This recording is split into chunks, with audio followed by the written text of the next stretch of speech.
felt two very different feelings at the same time. One of shame, but then immediately with that, I felt kind of an odd sense of satisfaction, like this was filling something in me that was void.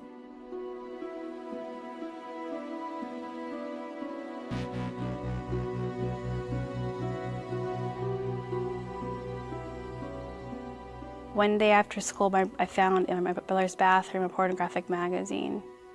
And honestly, it was like nothing I'd ever seen before. I was almost scared.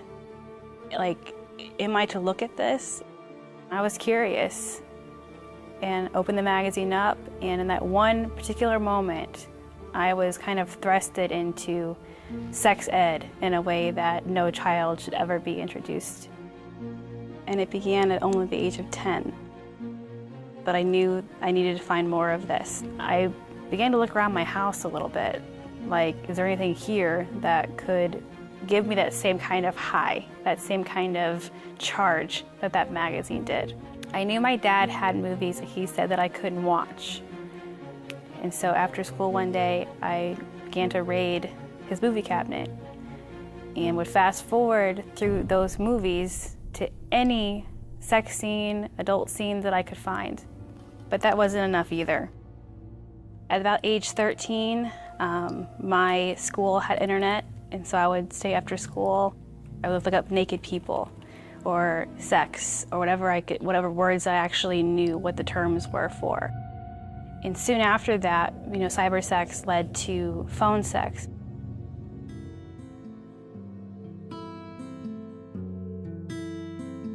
When I was 16, I began going to church with my mom and was given the opportunity to go to summer camp. I was actually terrified about going to camp. It meant 5 days without those things that I had been living with and living for. But somehow, some way, I made that decision to go. One night at the camp, the pastor said, "You have a Father in heaven who loves you and who loves you unconditionally." And to me, the idea of having a father who's always available, always there for me, a comforter, and who loves me unconditionally was something I really wanted to sign up for. And so that night at camp, I accepted Christ as my Lord and Savior, but my addiction did not leave me. When I got home, even though I had made that decision to follow Christ, I went immediately back into my old routine, even more so. And this time with even more shame, and now with a kind of conviction that I had never felt before. But it would be 2 years before I'd hit rock bottom. I am in a hotel room waiting for a person to arrive who I had arranged an anonymous encounter with on the internet. It's freezing cold. I'm shaking, just thinking, how did I get here? How did I get to this point that things are so detrimental, so destructive, that I'm allowing myself to be put at risk? I'm meeting somebody I don't even know in order to fulfill this high that I'm after. And in that moment, God just met me there. I heard his voice audibly for the first time in my life, and he said to me, "Crystal, I have so much more for you than this life you're living. Trust me and give this to me right now."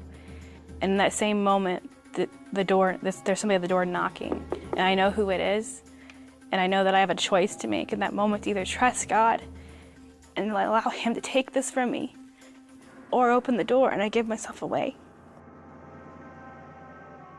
I made the choice to trust God and just surrender in that moment and say, "Lord, if you're really here, then take this from me. Give me a way out." And he did. The person at the door left, and soon after I did as well.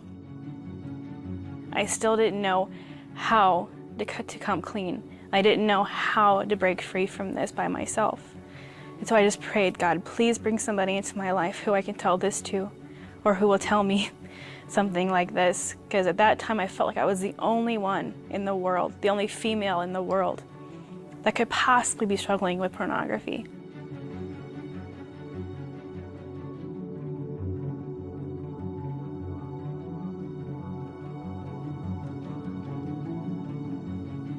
1 week later, I was at a concert when I came across a woman who I'd only known as an acquaintance before this. We began to tell our stories, to share kind of our lives with one another.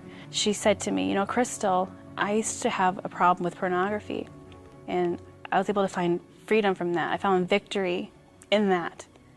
And you could probably see my face turn even whiter than it already is. And I said, me too.